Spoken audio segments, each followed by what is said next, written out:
Lesson 2.2, Concept 2, Graphing Points on a Coordinate Plane. In this video, we're going to look at kind of the opposite of what we did in the last video. In the last video, we had a point on the coordinate plane, and we were finding its origin, or finding its ordered pair.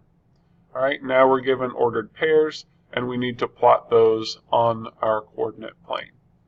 Okay, so we're going to use the same process. We're going to start from the origin, and we're going to use our x value first.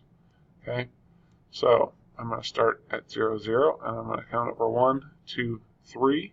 I'm counting to the right because it's a positive value. And then I'm going to count up 5. 1, 2, 3, 4, 5. And then I'll place my point. And that is 3, 5. Okay. Now, next one, same thing.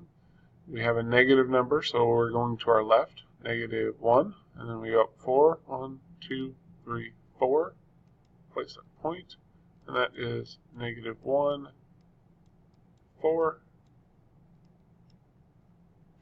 and then our last one at 0, so we stay in the middle, and then negative 2, down 1, down 2. That's going to be 0, negative 2. And that's it.